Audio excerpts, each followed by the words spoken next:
Hi, it's Lane from LainTCG, and this week I'm here with an EX7 tier list and a little bit of a briefing about the new decks. This is just some of my best guesses on the format and info on the new decks for those who haven't looked at them yet. Basically, these are going to be my opinions on the new format. I think where things are going to be at on the tier list. This format's going to go until November, so my opinions may change. I don't guarantee that this is going to be accurate for the full duration of the format, but this is just to give you an idea on things that you should be looking out for and things that you might want to be playing as we go into it. And then I'm going to talk about the new decks and just kind of a brief overview afterwards. Hopefully this video won't end up being 50 minutes like my normal ones, but we'll see. I kind of go long when I talk about these things. So let's get into it. So I've set up this tier list specifically by the best decks, which are tier 1 meta defining decks, tier 1.5, which are competitive decks but have some flaws that get in the way of them being in tier 1, tier 2, which are solid decks but struggle with consistency or lack of support for a handful of sets, and then we have pilot skill dependent, which are decks that are probably in tier 1.5 or tier 2 but are entirely dependent on pilot ability to actually do the thing that they're intending to do. Then we have good but nobody's playing them specifically for that reason. We have things that are good, but I don't have enough data points to really accurately place them. And then we have Mother Shoto, which is just the gatekeeper to the format. I'm going to talk about that deck later. We don't really need to get into it right here, but Mother Shoto is sort of like a Setcon style deck. I'll talk about it in a minute, but you know, it is the thing by which your deck is defined as meta relevant or not. And then we have for fun at locals. I put some of the newer decks that are just kind of fun down there, and we'll get into the new stuff later, but yeah. So the best decks in the format are still Imperial Dramon. Imperial Dramon's only problems are that it's a DNA deck, so you need to see all of your pieces. But if you see all your pieces, generally you win unless you're against one of the things in tier 1 or in one of the things in tier 1.5 that have good counters to it. It just does a lot. So many swings, lots of stuns. The good new tamers are really good for it. The new options are really good for it. That's about it. We don't really need to get into it. You know what it does. And then we have Blue Hybrid. Blue Hybrid hurt on the last ban list. It had the Ukamon limited. It had Hammer Spark limited. Things that really help it got limited, so it's not the best deck in the format anymore, but it's still really good. You can run it with red base or with blue base, red base for more for card draw, and blue base more for drawing, other things like that. It's still really relevant. If you want to play it, it's a good deck to play. Dexdoragoromon is incredible. I think it's the next one. It basically has a 50-50 into like everything in the format except for the Omnimon deck. It loses against the Omnimon deck like 3 out of 4 times. It is the one hard counter to it in the entire format. If you know what you're doing with the deck, you're going to do really good. Either purple base or black base. I think purple base is more consistent, but black base has had some good showing recently. Magnamon X is the last one I'd put in tier 1. A lot of people aren't playing this anymore, and I don't understand why. I think that the only reason that you could give to not play it if you like the deck is that the new Flamedramon promo is expensive and hard to get. And I know that a lot of people have talked about the new Flamedramon promo being like bait or like you don't need it or what. It is good. You should be playing it if you're playing the deck, if you have access to it, period. I know that like Mario and a handful of other people have talked bad about it. Don't worry about it. It's good. The deck is good. It will perform well. If you know what you're doing with it, it's still great. Don't worry about it. Play it if you like it. Tier 1.5, these are the decks that are great but have some sort of flaw that get in the way. Cendrillmon is really only in tier 1.5 because it's a high roll deck. You need to see everything, and everything needs to be in the correct place for it to work. Otherwise, it doesn't. That's why it's here. It's great, does a lot of shit, but you need to have everything in the correct place. Omnimon is crazy. If you're looking to play a deck that just hard slams stuff and does things, Omnimon is your deck. It also has some of the best form of removal in the format, so just play it if you like it. It's also relatively cheap, other than the Greymon promo. Or not promo, sorry, the Greymon secret. Otherwise, affordable. It's a nice deck. Red Hybrid, if you've been playing Red Hybrid forever, Red Hybrid continues to do things and does things well. The big problem is that it doesn't do things super well into the great blue stuff, and then, like, Dexterigoromon has protection that stops it from doing anything. That's why it's in 1.5, is because it's bad against the tier 1 stuff right now. Mirage is still great, and now that it has the new Hexeblaumon, it does even more and has some stall potential. It's a good deck. If you've been playing it before and you like that sort of thing, keep going. Tyrant is great. I am like one of Tyrant's biggest soldiers, even if I don't play it. It is an amazing stall control deck, and it does a lot of things still, but if you're more interested in that deck, I have a full, like, 50-minute deck profile on it on my channel. I think the only thing that needs to be updated is, like, changing in some promos for the Hercules Kabuterimon that are in there at level 5. Otherwise, the deck is basically the same, and it still does a lot. Cendrillmon is the first of the new decks. Cendrillmon does so many things. I'm going to get into it more in the deck portion, but it is like aggro wide board control. It's a lovely deck. I'm going to be making a deck profile on it either next week or the week after that. So look out for that. Rapidmon is for, just the Rapidmon Bunnies deck. It's really good. A lot of stall potential, a lot of DP minus. It's a good deck. If you like the bunnies, play the deck. Grace Nova is here.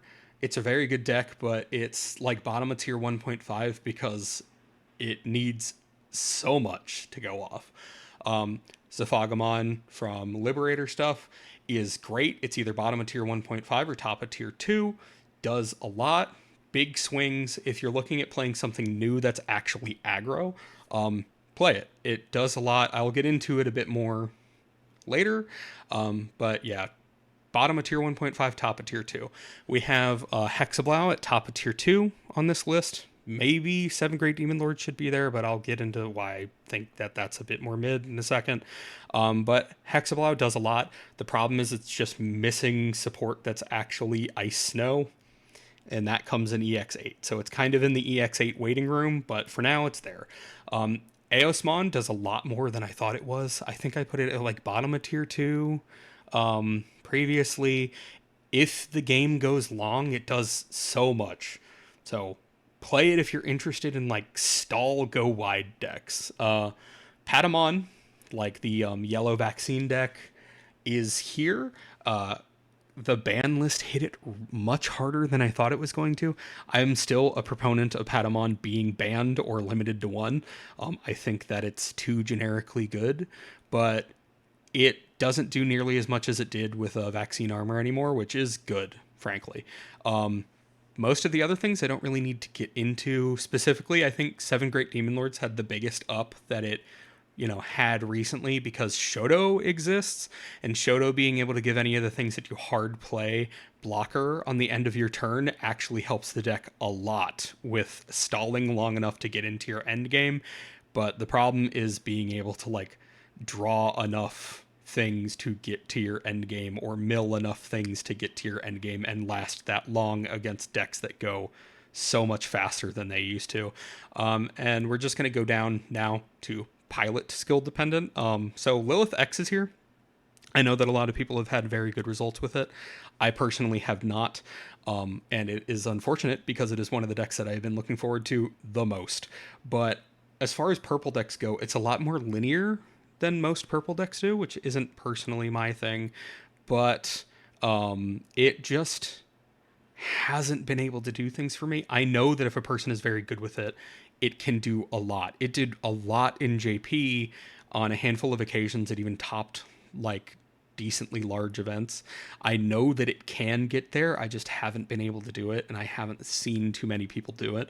So I think it's more about who's playing the deck than the deck itself. And I'm currently not the person who can pull it out.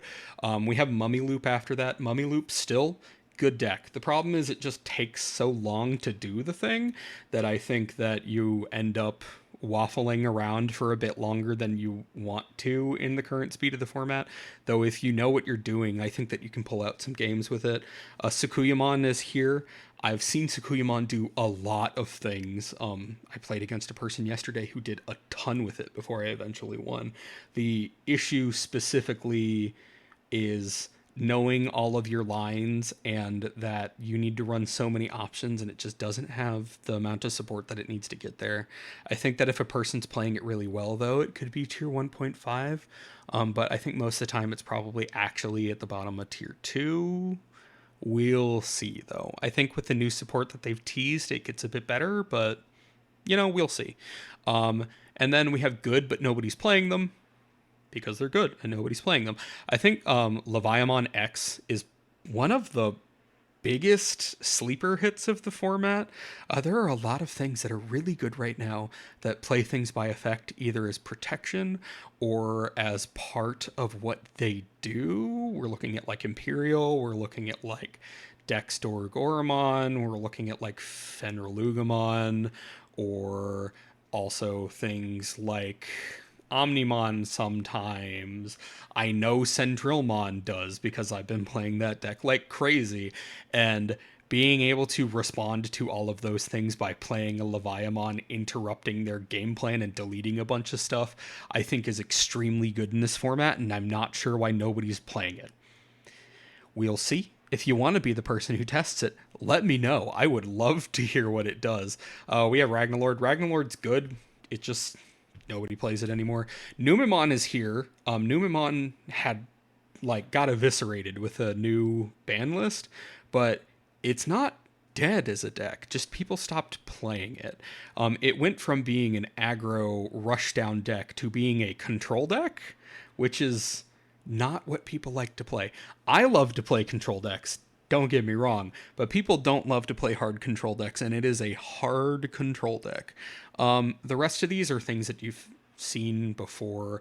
We have Beals. Beals is great. We have the blue bird deck that blue aquatic that plays stuff out under its sources. I think that deck is going to become better with the new Liberator stuff that's coming. But even now it does a lot. I just haven't seen enough people play it to really accurately gauge where it's at. People stopped playing Belphamon. Belphamon's still crazy. It just is a little bit slower than the format is, but if you get into it, the deck goes really hard.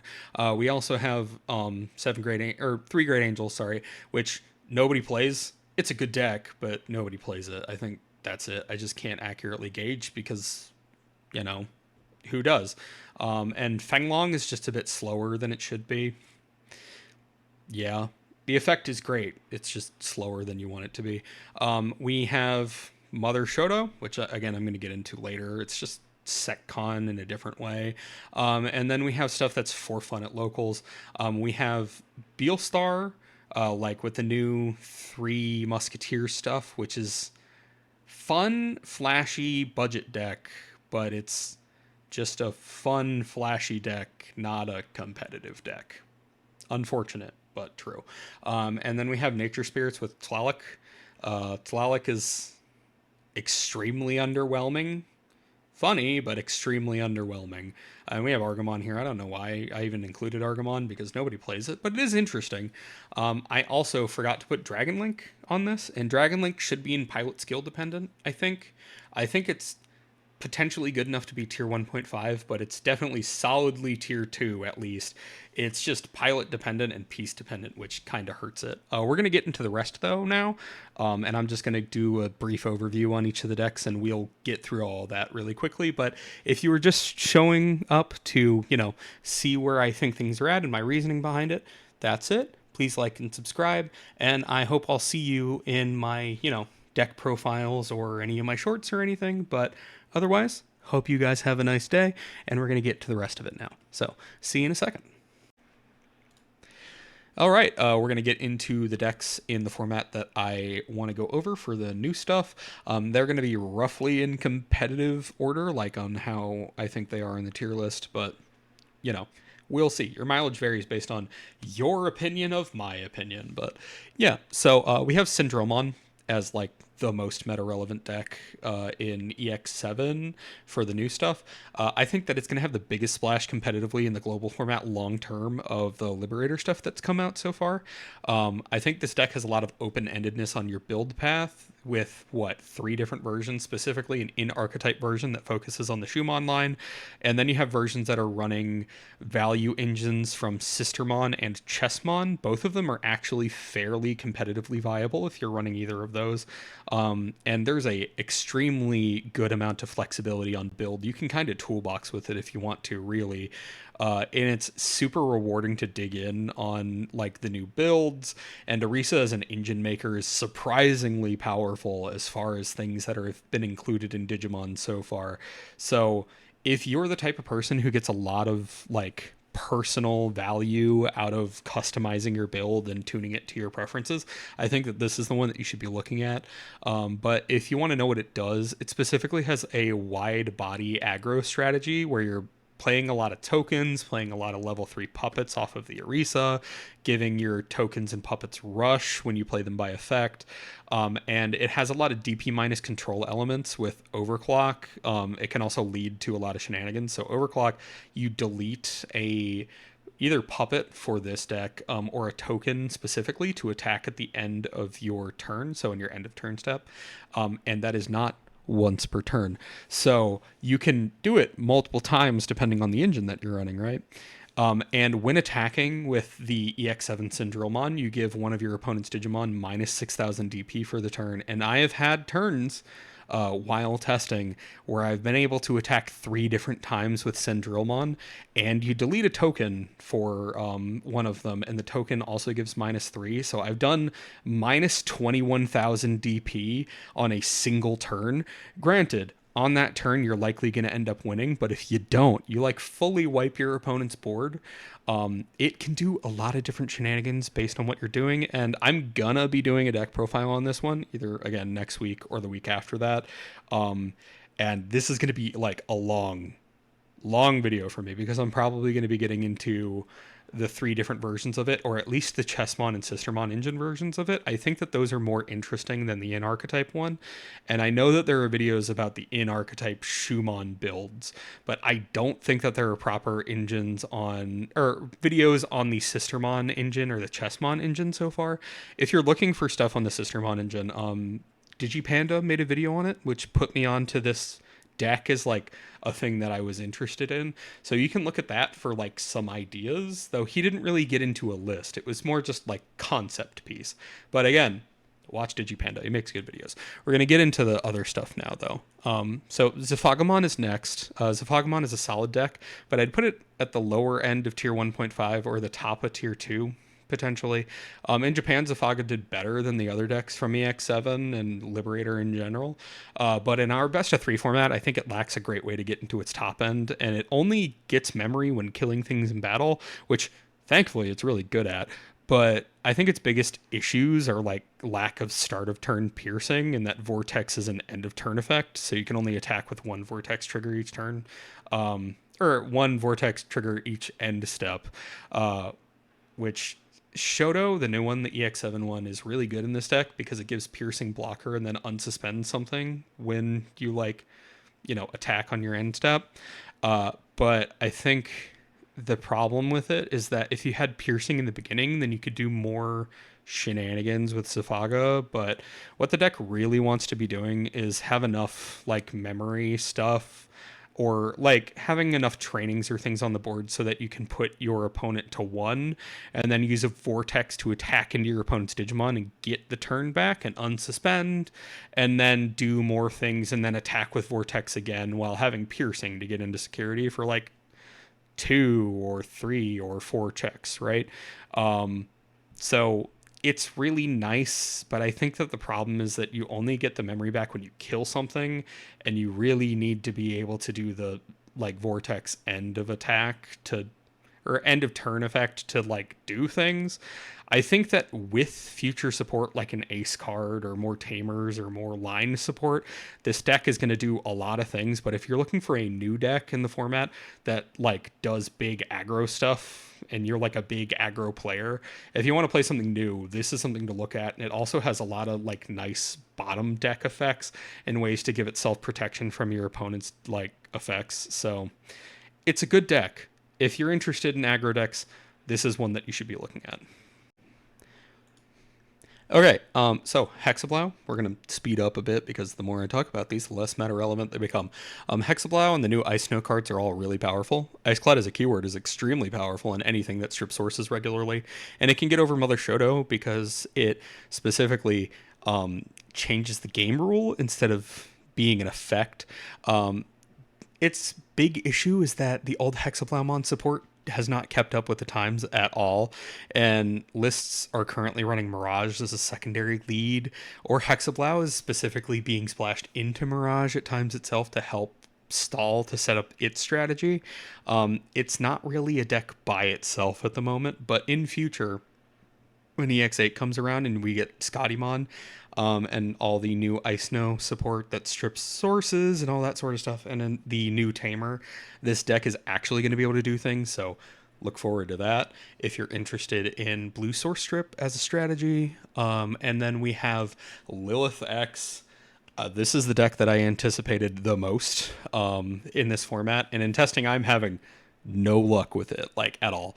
I'm convinced that I'm personally doing something wrong with it because the deck has a lot of potential to be extremely good, and I know that in Japan it had like a handful of topping events, granted not in like regionals, but like at large locals and things like that. As mine is though, and from what I've seen from others, even though it's a purple deck, it's fairly linear. It just kind of gets into Lilithmon and lilithmon-x and controls the board via stopping attacks with your inherits to trash your opponent's security and give your opponent's Digimon effects that delete them if they take actions or stick around on the board. It can do a lot, but it seems like it relies a bit on Anubismon, and Anubismon being at 1 hurts the deck pretty hard. And also just the fact that it's really linear, even though it's a purple deck, doesn't really suit me personally. If I'm going to have a linear purple deck, I usually want it to be a loop. But that's me. I think that if you're really good and like no life this deck, you'll have a lot of luck with it. And I've seen lists that are different from mine that have done well. I want to test them, and I may still put out a deck profile for this eventually if I figure out what I like about it. But yeah. Unfortunately for me, probably the most disappointing of the set so far. Also, we're going to have to play around the option for this if you're going against it.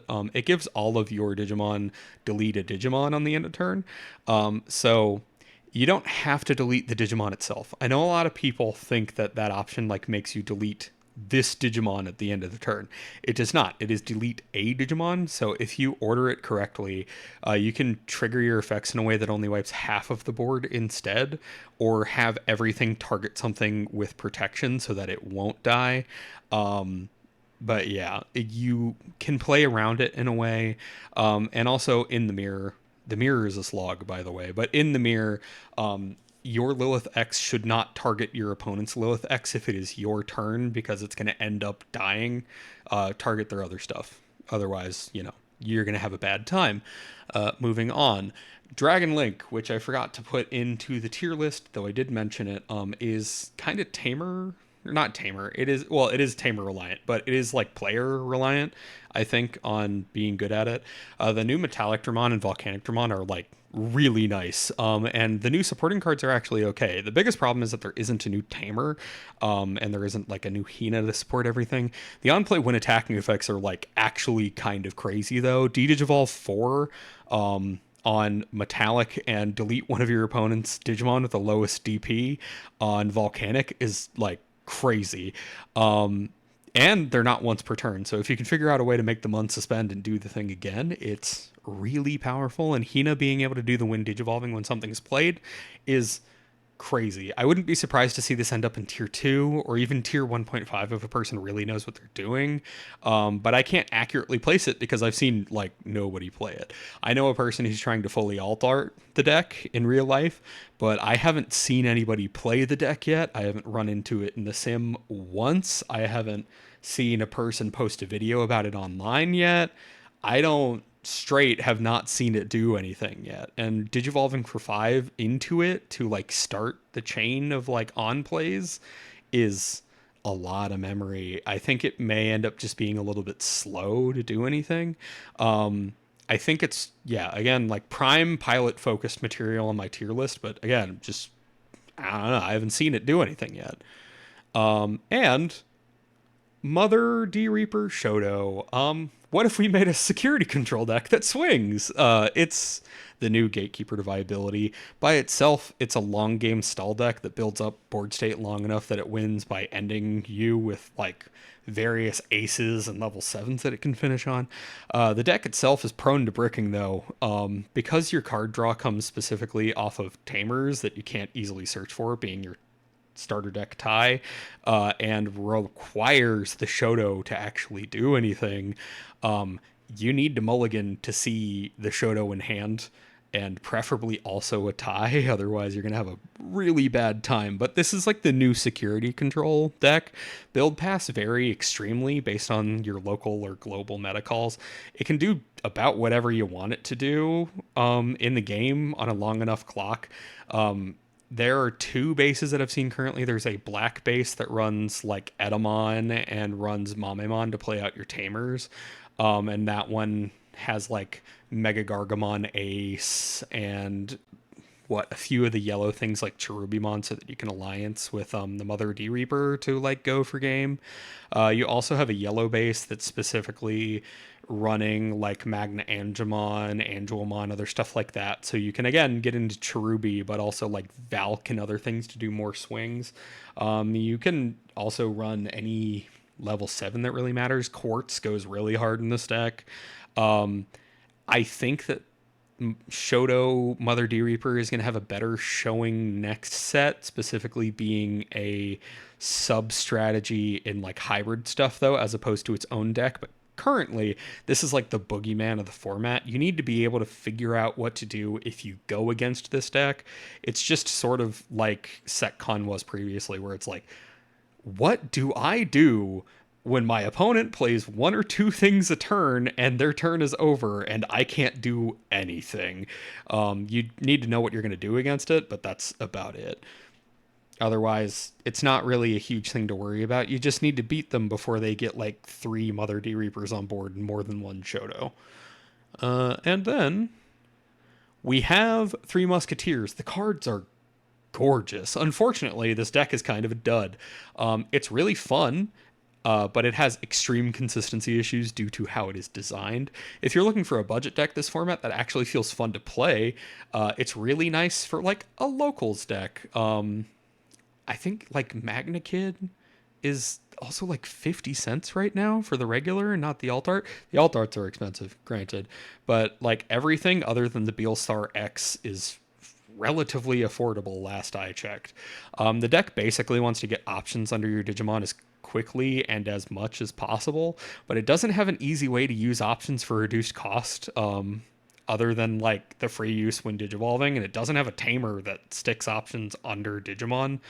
It really just kind of suffers from the way that it was designed, and that it doesn't have more ways to cheat options out later game.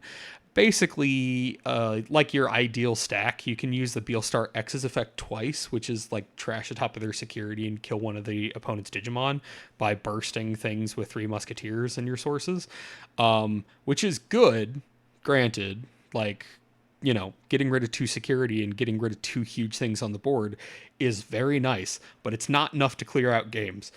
It's really good fun. It's just not competitive. You know, I kind of wish that they used the new stuff to support old Beelstar instead of doing a new thing with it, like giving it a mill engine for your deck. But what can you do? They wanted to go a different way with it, and, you know, fair enough. And then we have Tierlist, which is for nature spirits. It is the pack filler deck of the set. There's almost always a DNA deck, like pack filler thing in EX sets, and this set is no exception. Tierlist just doesn't really do much. The deck doesn't really do anything. The effects are kind of watered down, I suppose, to make up for the fact that the deck plays things for free, and they just had Anubismon in their like back mirror, and Anubismon did too many things for free, but it kind of leads to the deck being underwhelming. Your payoff is a level 7 DNA that you can digivolve into for 6, which is so high for what it does when you're digivolving for 6. But the payoff is pretty bad even when doing that. So you like DNA, and you can play 2 things that are play cost 7 or lower if you DNA, or 1 for 7 or lower if you Digivolve, which is just not that good unless you have like 2 Saber Leo in your hand. And then when Digivolving, when attacking, one of your opponent's Digimon gets -7 for each of your nature spirits, which is nice. You get rid of one thing on the board each turn, but it's also once per turn, so you can't even do like shenanigans with it. You just get rid of one guy a turn and that's it. And by the time that you get into a level 7 DNA, that's really late game, you know? Like, it's not super worth it, honestly. It is a good for fun deck if you're looking for a deck that is super cheap. I think Tlaloc, like, even on release day, Tlaloc Alt Art was like $8. I think now it's probably like 4, but I haven't checked. So, you know, if you're looking for a super, super budget deck, it's great. But if you're looking for a budget deck that's fun, again, I'd recommend Three Musketeers. But that is about it. Please like and subscribe and share this with your community or friends who are looking to get into the competitive scene. I also just have the bit about liking to learn a deck. That's not relevant in this video, but hey, it's fine. My Twitter and Twitch are LainTCG. My model on the right here is by Bia Bigshot, or at Arabiato on Twitter. My cursor model for my Twitch content when I stream DCGO is by my friend Veni VT on Twitter. And you can also find her now on VGen if you're looking to commission a model or anything like that. Also, my banner is by my friend Yo-Yoms on Twitter, and my logo is by Pinkybird on Twitter and VGen. I hope that you like some of the new decks. I'm definitely really enjoying Cendrillmon, and I'm going to be trying out a lot of them, at least on the sim, you know, so I can talk about them. But, again, look forward to my future video on Cendrillmon, and yeah, I think that's about it.